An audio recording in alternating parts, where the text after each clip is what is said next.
कुंभ रास ही 12 राशींपैकी 11वी रास आहे। या राशीची आकृती खांद्यावर कुंभ घेतलेल्या पुरुषाच्या आकाराची आहे। या राशीचा स्वामी शनी असून अंक हे 8 आहे। शांत व स्थिर, वृद्ध, काळ्या रंगाची किंवा मुंगुसाच्या रंगाची, तमोगुणी, वायुतत्वाची, दिनबली, जलचरी, त्रिधातू प्रकृतीची, पुरुष जातीची, नवीन शोधात विश्वास ठेवणारी, धर्मप्रिय, शीर्षोदय अशी ही विषम रास आहे। शरीरातील पाय, दोन्ही जंघा, गुडघ्या खालील भाग, डोळे, श्वास, रक्तसंचालन क्रियेवर या राशीचा अंमल आहे। कुंभ राशीत जन्म घेणारे जातक हे संशोधक वृत्तीचे असतात। यांचे मित्रपरिवार मोजकेच असतात। यांचे दृष्टिकोन थोडे चलबिचल अवस्थेत असल्यासारखे असते। म्हणजेच हे व्यक्ती सामाजिक दृष्टीने जास्त इतरांमध्ये मिसळणे, व्यक्त होणे यांना फारसे आवडत नसते। सोबतच यांची रुची जास्त करून अभ्यासामध्ये असते। हे व्यक्ती खूपच बुद्धिमान असतात। प्रत्येक गोष्टीच्या मुळाशी जाऊन यांना शोध लावायला खूप आवडते। हे व्यक्ती रचनात्मक गोष्टीही पसंत करतात। यांना अभ्यासामध्ये जास्तीत जास्त पदव्या घेणं खूप आवडते। त्याप्रमाणे ते मेहनतही करतात, भरपूर परिश्रम करतात।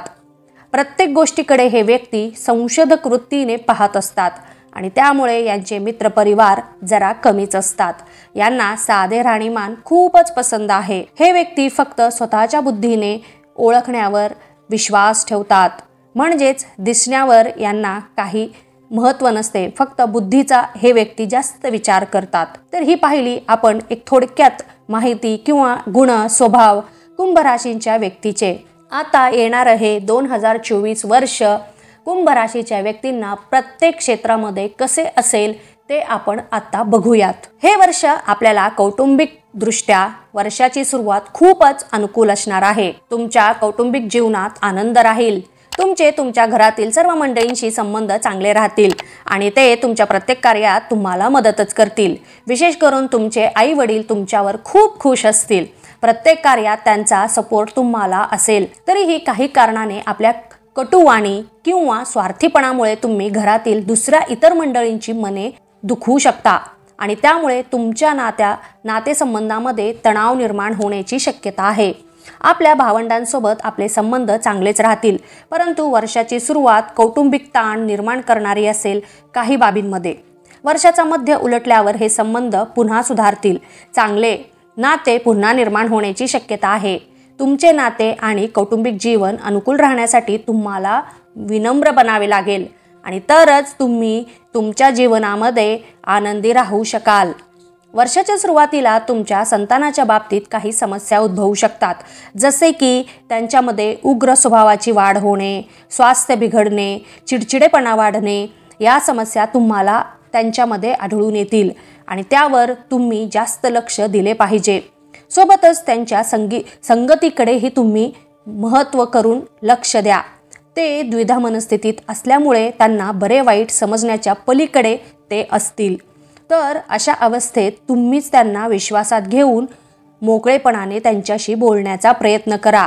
जर ते काही गोष्टी लपवत असतील तरी नीट प्रेमाने त्यांच्याशी संवाद साधा, तरच तुम्ही त्यांना या सगळ्या समस्यातून बाहेर काढू शकाल। नाहीतर ते त्या वाईट संगतीमध्ये जाण्याचीही दाट शक्यता आहे। त्यामुळे तुम्हाला नीट विचार करून पाऊल उचलावे लागणार आहे। वर्षाच्या शेवटच्या तिमाहीमध्ये संतान संबंधित उत्तम वार्ता मिळतील। त्यांच्या उन्नतीने तुम्हाला खूप आनंद होईल। त्यांची प्रगती पाहून तुम्हाला गर्वाने गर्व वाटेल। वैवाहिक जीवन यावर्षी थोडेसे चढ उतारांनी भरलेले जाईल। तुमच्या दाम्पत्य जीवनामध्ये काही कारणाने तणाव निर्माण होऊ शकतो, परंतु आपण या परीक्षेतूनही पास व्हाल आणि आपले नाते हे पूर्वीपेक्षा अधिक मजबूत आणि घट्ट करण्याकडे तुम्ही जास्त लक्ष द्याल। आपल्या जोडीदारावर पूर्ण विश्वास ठेवा। उगीचच दुसऱ्यांचे ऐकून त्यांना जर तुम्ही काहीही बोलले तर तुमचे नाते खराब होण्याची शक्यता आहे। त्यापेक्षा आपल्या नात्यावर, आपल्या जोडीदारावर जास्त विश्वास ठेवणे हेच तुम्हाला सोयीस्कर राहणार आहे। थोडी सावधानी ठेवल्यास ही वेळही निघून जाईल। असे समजा की हे वर्ष आपले दाम्पत्य जीवनासाठी परीक्षा घेत आहे, तुमच्या नात्याची परीक्षा घेत आहे। तर तुम्हाला यामध्ये स्वतःला सिद्ध करून दाखवावेच लागणार आहे. वर्षाच्या शेवटी हे सर्व सुरळीत होईल आणि तुमचे जोडीदारासोबत तुम्ही उत्तम वैवाहिक जीवनाचा आनंदही घ्याल. विद्यार्थ्यांना हे वर्ष सुरुवातीचे काही महिने कमजोर राहण्याची शक्यता आहे. तुमचे मन विचलित होत राहील. तुम्ही फक्त मन एकाग्र करण्यावरच भर द्या. तुम्ही भरपूर प्रयत्न कराल, मेहनतही कराल आणि तुम्हाला जे पाहिजे त्या प्रकारे तुम्ही यशही मिळवाल. फक्त मन विचलित होऊ देऊ नका. स्पर्धा परीक्षेची तयारी करणाऱ्यांना मार्च ते ऑगस्ट या काळात उत्तम यश मिळण्याचे योग आहेत. जर तुम्ही जास्त मेहनत घेतली तर ऑक्टोबर ते डिसेंबर या काळातही अपेक्षेप्रमाणे तुम्हाला यश मिळू शकते. फक्त प्रयत्न आणि अभ्यासातील चिकाटी अजिबातच सोडू नका. उच्च शिक्षण घेणाऱ्यांना हे वर्ष अनुकूल सिद्ध होत आहे. तुम्हाला तुमच्या मनासारखे शिक्षण तुम्ही घेऊ शकाल आणि मनासारख्या कॉलेजमध्ये पण शिक्षण घेण्याची किंवा तुम्हाला ॲडमिशन मिळण्याची शक्यता आहे. जर तुमचे स्वप्न असेल की तुम्ही परदेशात जाऊन शिक्षण घ्यावे तर ही इच्छाही पूर्ण होण्याची दाट शक्यता आहे. यावर्षी जानेवारी ते मार्च आणि ऑगस्ट ते ऑक्टोबर या काळामध्ये तुम्ही या दिशेने जरूर प्रयत्न करा. यश मिळण्याची दाट शक्यता आहे. आर्थिकदृष्ट्या हे वर्ष खूपच अनुकूल राहील, कारण वर्षाच्या सुरुवातीलाच उत्तम धनलाभाचे योग बनतील. आपली कमाईही प्रबळ असेल, जास्त होईल. धनलाभाचे प्रबळ योग आहेत. आर्थिक लाभही आपल्याला भरपूर प्रमाणात मिळतील. आर्थिक व्यवहारात आपण कठीण निर्णय घ्याल आणि स्वतःलाच आश्चर्यचकित करून टाकाल. बऱ्याच वेळा तुमचे घेतलेले बरेच निर्णय इतर लोकांना आश्चर्यचकित करतील, परंतु तुम्ही मजबूतीने तुमच्या निर्णयावर ठाम राहाल. मार्च महिन्यात आर्थिक संतुलन बिघडण्याची शक्यता आहे.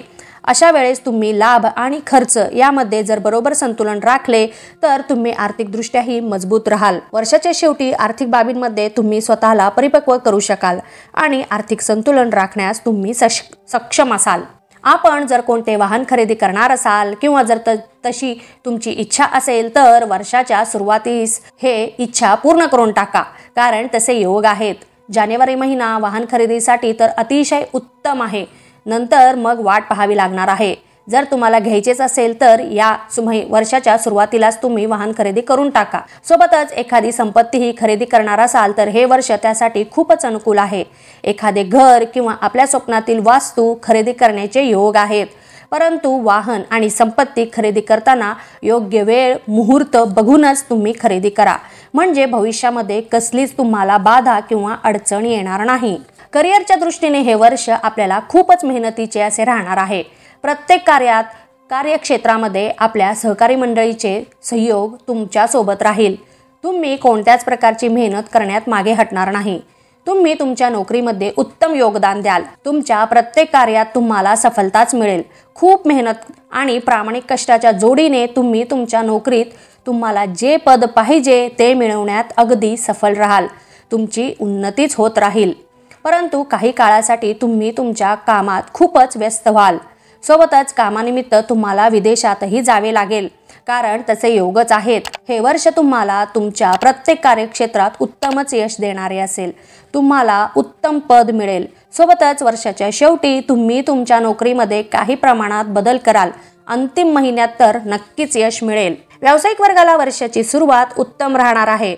आपण ठरविल्याप्रमाणे आपल्या व्यवसायामध्ये अपेक्षित यश आणि आर्थिक लाभ तुम्हाला मिळेल. तुम्ही आखलेल्या प्रत्येक योजनांचा विस्तार करण्याची तुम्हाला यावर्षी नक्कीच संधी मिळू शकेल. तुम्ही तुमच्या व्यवसायामध्ये काही बदल करणार असाल तर एप्रिल ते जुलै मध्ये तुम्ही ते बदल करू शकता. सरकारी क्षेत्रातही व्यवसाय आपल्याला यश मिळू शकेल. जर सरकारी क्षेत्रात तुम्ही जर कोणते व्यवसाय करत असाल तर तुम्हाला त्यामध्येही यश मिळू शकेल. सोबतच सरकारी योजनांमध्येही तुम्ही भागीदार होऊ शकता. व्यवसायात तुम्ही जोखीम घ्याल आणि त्यात खरेही व्हाल. त्यातून तुम्ही जास्तीत जास्त आर्थिक लाभही मिळवाल. ऑक्टोबर ते डिसेंबर महिना थोडासा व्यवसायासाठी प्रतिकूल राहील, परंतु याच काळात आपल्याला व्यवसायाशी संबंधित कोणतेही निर्णय योग्य पद्धतीने हाताळावे लागणार आहे. विशेष करून दुसरी कोणतीही पद्धत स्वीकारू नका की जी कायद्यामध्ये बसत नसेल किंवा कायद्याबाहेर असेल, कारण यामुळे भविष्यामध्ये तुम्हाला समस्या घेरू शकतात किंवा तुम्ही अडचणींमध्ये येऊ शकता. तसा तुमचा व्यवसाय यावर्षी उन्नतीने परिपूर्णच असेल, प्रगतीपूर्णच असेल. आरोग्याच्या दृष्टीने हे वर्ष खूपच अनुकूल राहणार आहे. तुमचे स्वास्थ्य उत्तम असेल. तुम्ही यावर्षी एक अनुशासित असे जीवन व्यतीत कराल। तुम्ही ध्यान, योग आणि शारीरिक व्यायाम यांवर अधिक लक्ष केंद्रित कराल, म्हणजे तुम्हाला उत्तम स्वास्थ्याचा पण लाभ मिळेल। वेळेवर जेवणे आणि योग्य आहार घेणे हे महत्त्वाचे आहे, नाहीतर उष्णता संबंधीचे त्रास आपल्याला उद्भवू शकतील। रक्ताचे संक्रमणाशी निगडीतही काही समस्या तुम्हाला त्रास देऊ शकतात।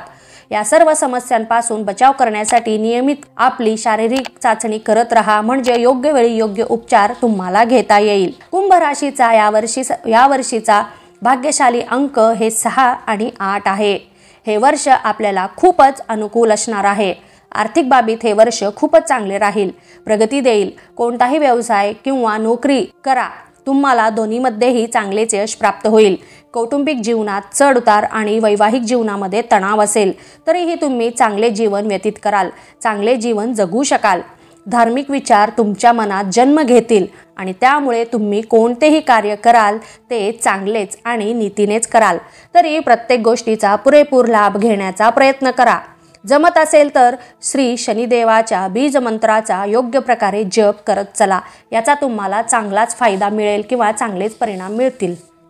नवीन वर्ष सुरू होत आहे, तरी नवीन वर्षाच्या सर्वांना मनापासून खूप खूप शुभेच्छा। तुमच्या सर्व इच्छा, मनोकामना, स्वप्ने, ध्येय जी तुम्ही पाहिली आहेत ती पूर्ण होऊ दे, हीच ईश्वरचरणी मी प्रार्थना करीत आहे। यावर्षी तुम्ही नवीन संकल्प करा आणि ती पूर्णही करा, अगदी जीव तोडून प्रयत्न करा। Happy new year to all of you. Thank you, धन्यवाद।